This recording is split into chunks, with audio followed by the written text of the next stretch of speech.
श्रीमद् भागवतम अध्याय 13 दसम स्कंद ब्रह्मा द्वारा बालकों तथा बछड़ों की चोरी।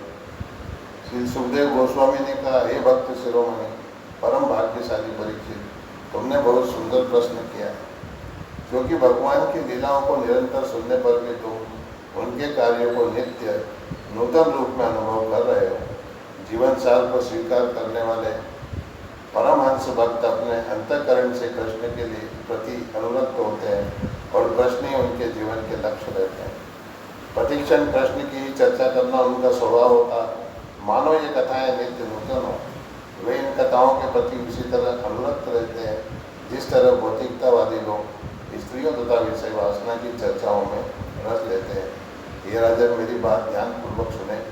यद्यपि भगवान की लीलाएं अत्यंत गुह्य हैं और सामान्य व्यक्ति उन्हें नहीं समझ सकता, किंतु मैं तुमसे उनके विषय में कहूँगा, क्योंकि गुरुजन विनीत शिष्य को गुह्य से गुह्य तथा कठिन से कठिन विषयों को भी बता देते हैं। मृत्यु रूप अगासुर के मुख से बालकों तथा बछड़ों को बचाने के बाद भगवान कृष्ण उन सबको नदी के तट पर ले आए और उनसे निम्नलिखित शब्द कहे, मित्रों, देखो न, यह नदी का किनारा अपने मोहक वातावरण के कारण कितना रम्य लगता है। देखो न, खिले कमल किस तरह अपनी सुगंध से भौरों तथा पक्षियों को आकृष्ट कर रहे हैं। भौरों की गुनगुनाहट तथा पक्षियों की चहचहाहट जंगल के सभी सुंदर वृक्षों से प्रतिध्वनित हो रही है और यहाँ की बालू साफ तथा मुलायम है। अतः हमारे खेल तथा हमारी लीलाओं के लिए सर्वोत्तम स्थान है। मेरे विचार में हम यहाँ भोजन करें, क्योंकि विलम्ब हो जाने से हम भूखे हो उठे हैं। यहाँ बछड़े पानी पी सकते हैं और धीरे धीरे इधर उधर जाकर घास चर सकते हैं। भगवान कृष्ण के प्रस्ताव को मानकर ग्वाल वालों ने बछड़ों को नदी में पानी पीने दिया और फिर उन्हें वृक्षों से बांध दिया जहाँ हरी मुलायम घास थी। तब बालकों ने अपने भोजन की पोटलियाँ खोली और देवी आनंद से पूरित होकर कृष्ण के साथ खाने लगे। जिस तरह पंखुड़ियों तथा पत्तियों से घिरा हुआ कोई कमल कोश हो, उसी तरह बीच में कृष्ण बैठे थे और उन्हें घेर कर पंक्तियों में उनके मित्र बैठे थे। वे सभी अत्यंत सुंदर लग रहे थे। उनमें से हर बालक यह सोचकर कृष्ण की ओर देखने का प्रयास कर रहा था कि शायद कृष्ण भी उसकी ओर देखें। इस तरह सबों ने जंगल में भोजन का आनंद लिया। ग्वाल वालों में से किसी ने अपना भोजन फूलों पर, किसी ने पत्तियों, फलों या पत्तों के गुच्छों पर, किसी ने वास्तव में अपनी ही डलिया डिब्बे में, तो किसी ने पेड़ की खाल पर तथा किसी ने चट्टानों पर रख लिया। बालकों ने खाते समय इन्हें ही अपनी प्लेटें थालियाँ मान लिया। अपने अपने घर से लाए गए भोजन की किस्मों के भिन्न भिन्न स्वादों को एक दूसरे को बतलाते हुए सारे ग्वालों ने कृष्ण के साथ भोजन का आनंद लिया। वे एक दूसरे का भोजन चख चख कर हंसने तथा हंसाने लगे। कृष्ण यज्ञ भुग हैं, अर्थात वे केवल यज्ञ की आहुतियाँ ही खाते हैं, किंतु अपनी बाल लीलाएँ प्रदर्शित करने के लिए वे अपनी बंसी को कमर के दाहिनी ओर कसे वस्त्र के बीच तथा सींग के बिगुल और गाय चराने की लाठी को बाईं ओर खोस कर बैठ गए। वे अपने हाथ में दही तथा चावल का सुंदर व्यंजन लेकर और अपनी अंगुलियों के बीच में उपयुक्त फलों के टुकड़े पकड़कर इस तरह बैठे थे जैसे कमल का कोश हो। वे आगे की ओर अपने सभी मित्रों को देख रहे थे और खाते खाते उनसे उपहास करते जाते, जिससे सभी ठहाका लगा रहे थे। उस समय स्वर्ग के निवासी यह देखकर आश्चर्यचकित थे कि किस तरह यज्ञ भुग भगवान अब अपने मित्रों के साथ जंगल में बैठकर खाना खा रहे हैं। ये महाराज परीक्षित, एक और जहाँ अपने हृदय में कृष्ण के अतिरिक्त अन्य किसी को न जानने वाले बाल जंगल में भोजन करने में इस तरह व्यस्त थे, वहीं दूसरी ओर बछड़े हरी घास से ललचाकर दूर घने जंगल में चरने निकल गए। जब कृष्ण ने देखा कि उनके ग्वाल मित्र डरे हुए हैं, तो भय के भी भीषण नियंता ने उनके भय को दूर करने के लिए कहा, मित्रों, खाना खाना मत बंद करो, मैं स्वयं जाकर तुम्हारे बछड़ों को वापस लाए दे रहा हूँ। कृष्ण ने कहा, मुझे जाकर बछड़े ढूंढने दो, अपने आनंद में कलर मत डालो। फिर हाथ में दही तथा चावल लिए भगवान कृष्ण तुरंत ही अपने मित्रों को तुष्ट करने के लिए उनके बछड़ों को सारे पर्वतों, गुफाओं, झाड़ियों तथा सकरे मार्गों में खोजने लगे। हे महाराज परीक्षित, स्वर्ग लोक में वास करने वाले ब्रह्मा ने अगासुर के वध करने तथा मोक्ष देने के लिए सर्वशक्तिमान कृष्ण के कार्यकलापों को देखा था और वे अत्यधिक चकित थे। और वही ब्रह्मा कुछ अपनी शक्ति दिखाना और उस कृष्ण की शक्ति देखना चाह रहे थे, जो सामान्य ग्वाल वालों के साथ खेलते हुए अपनी बाल लीलाएं कर रहे थे। इसलिए कृष्ण की अनुपस्थिति में ब्रह्मा सारे बालकों तथा बछड़ों को किसी दूसरे स्थान पर लेकर चले गए। इस तरह वे फंस गए, क्योंकि निकट भविष्य में वे देखेंगे कि कृष्ण कितने शक्तिशाली हैं। तत्पश्चात जब कृष्ण बछड़ों को खोज न पाए तो वे यमुना के तट पर लौट आए, किंतु वहाँ पर भी उन्होंने ग्वाल बालों को नहीं देखा। इस तरह वे बछड़ों तथा बालकों को ऐसे ढूंढने लगे मानो उनकी समझ में न आ रहा हो कि यह क्या हो गया। जब कृष्ण बछड़ों तथा उनके पालक ग्वाल बालों को जंगल में कहीं भी ढूंढ न पाए तो वे तुरंत समझ गए कि ये ब्रह्मा की ही करतूत है। तत्पश्चात ब्रह्मा बछड़ों एवं ग्वाल बालों की माताओं को आनंदित करने के लिए समस्त ब्रह्मांड के सृष्टा कृष्ण ने बछड़ों तथा बालकों के रूप में अपना विस्तार कर लिया।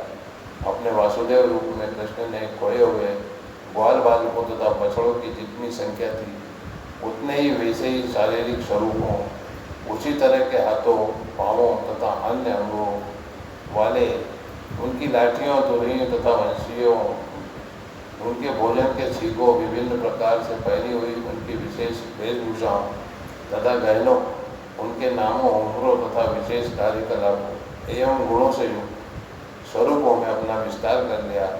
इस प्रकार अपना विस्तार करके सुंदर कृष्ण ने यह उक्ति सिद्ध कर दी, समग्र जगत विष्णुमयम, भगवान विष्णु सर्वव्यापी है।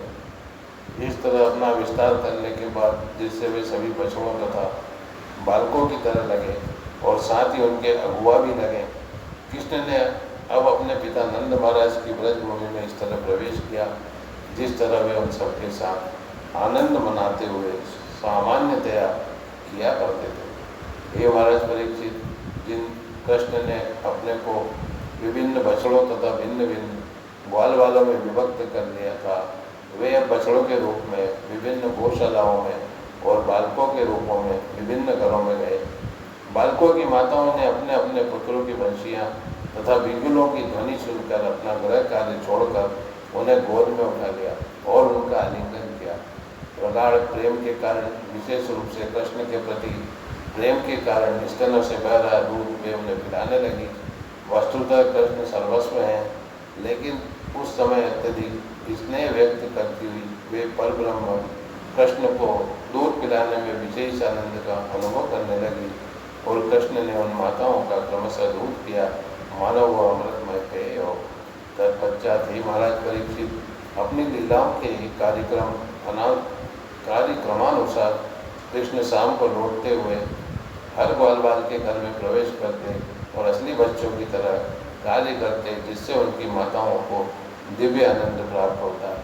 माताएं अपने बालकों की देखभाल करती, उन्हें तेल लगाती, उन्हें नहलाती, चंदन का लेप लगाती, गहनों से सजाती, रक्षा मंत्र पढ़ती, उनके शरीर पर तिलक लगाती और उन्हें भोजन कराती। इस तरह माताएं अपने हाथों से कृष्ण की सेवा करती।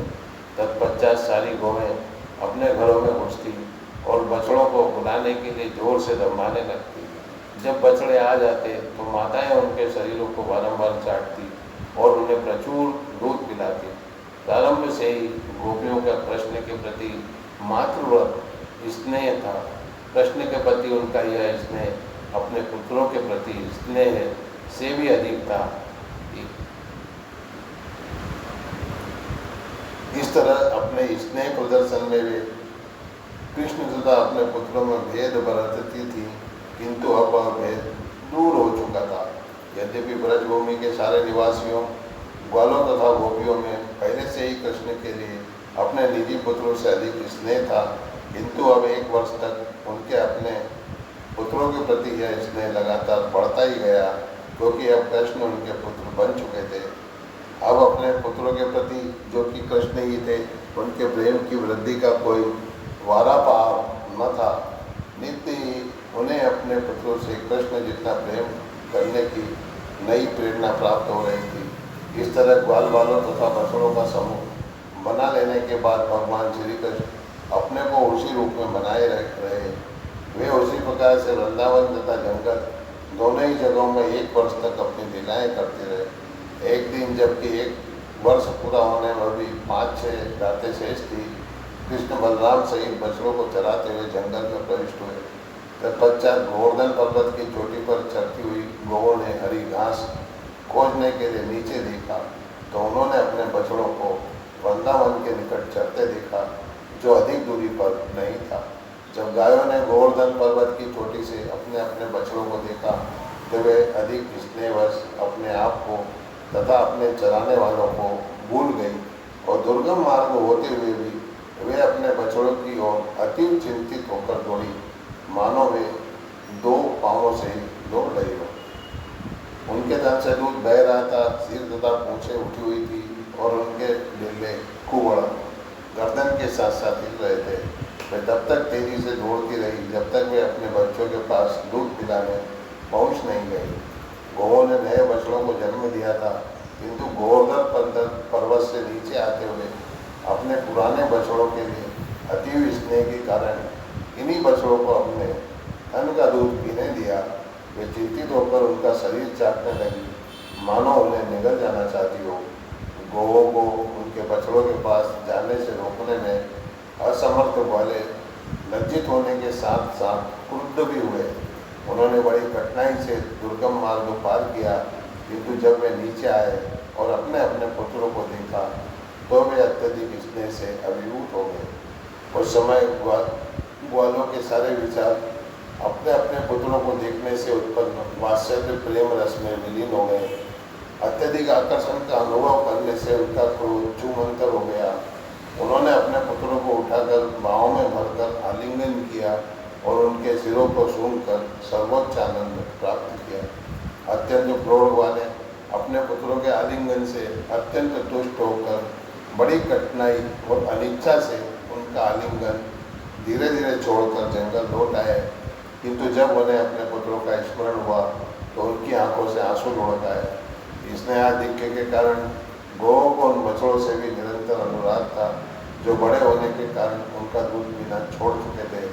जब बलदेव ने यह अनुराग देखा, तो इसका कारण उनकी समझ में नहीं आया।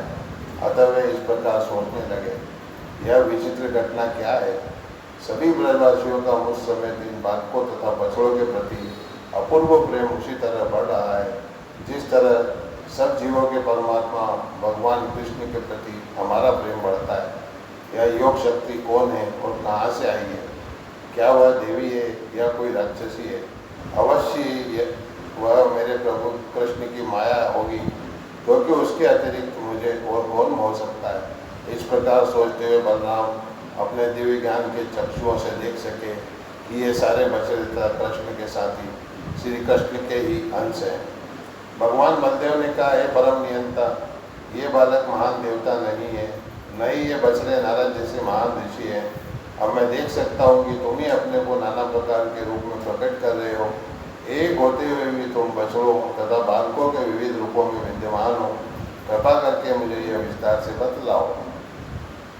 बलदेव द्वारा इस प्रकार प्रार्थना किए जाने पर कृष्ण ने सारी स्थिति समझा दी और बलदेव उसे समझ भी गए। जब ब्रह्मा एक क्षण के बाद अपनी गणना के अनुसार वहाँ लौटे, तो उन्होंने देखा कि यद्यपि मनुष्य के माप के अनुसार पूरा 1 वर्ष बीत चुका है, तो भी कृष्ण उतने समय बाद भी उसी तरह अपने अंशरूप बालकों तथा बछड़ों के साथ खेलने में व्यस्त हैं। भगवान ब्रह्मा ने सोचा, गोकुल के जितने भी बालक तथा बछड़े थे, उन्हें मैंने अपनी योग शक्ति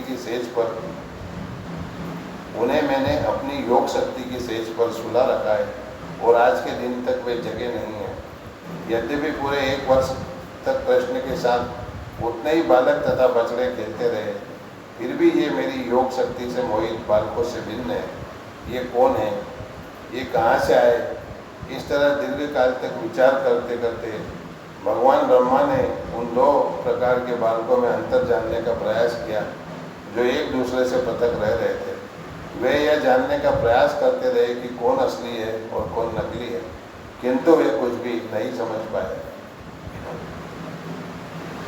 चूँकि ब्रह्मा ने सर्वव्यापी भगवान कृष्ण को जो कभी मोहित नहीं किए जा सकते अपितु संपूर्ण ब्रह्मांड को मोहित करने वाले हैं, मोहित करना चाहा, इसलिए वे स्वयं अपनी योग शक्ति द्वारा मोह में फंस गए।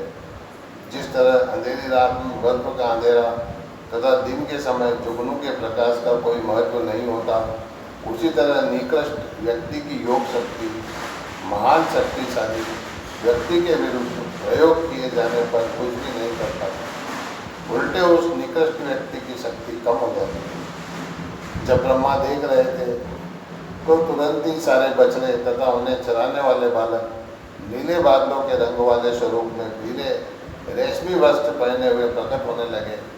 इन सबों के 4 हाथ थे जिनमें शंख चक्र गदा तथा कमल धारण किए थे। वे अपने सिरों पर मुकुट पहने थे,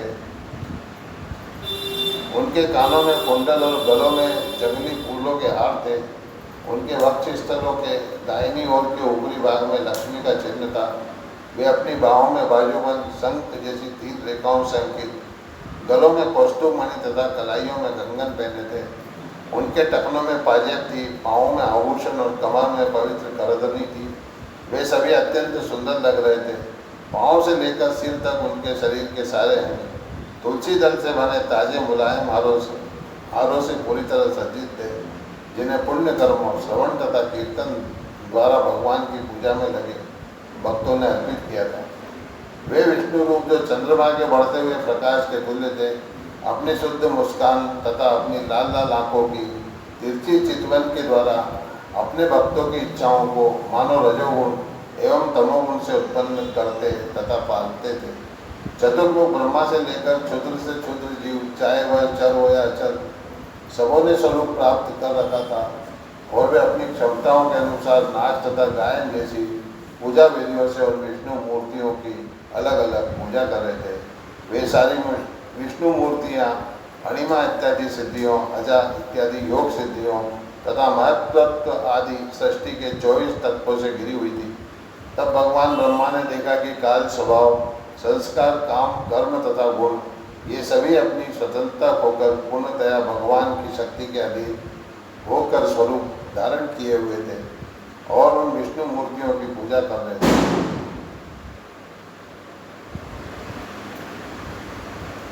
वे समस्त विष्णु मूर्तियाँ शाश्वत असीम स्वरूपों वाली ज्ञान तथा आनंद से पूर्ण एवं काल के प्रभाव से भरे थी। उपनिषदों के अध्ययन में रत ज्ञानी जन भी उनकी महती महिमा का स्पर्श तक नहीं कर सकते थे। इस प्रकार भगवान ब्रह्मा ने परब्रह्म को देखा, जिसकी शक्ति से यह संपूर्ण ब्रह्मांड सारे चर तथा अचर प्राणियों समेत व्यक्त होता है।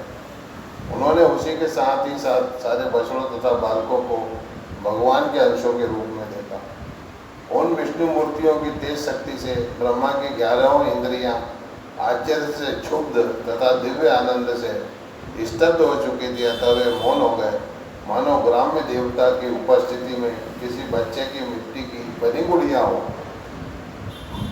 परब्रह्म मानसिक तर्क के परे, वह स्वतः व्यक्त अपने ही आनंद में स्थित तथा भौतिक शक्ति के परे, वह वेदांत के द्वारा अप्रासंगिक ज्ञान के निरसन करने पर जाना जाता है।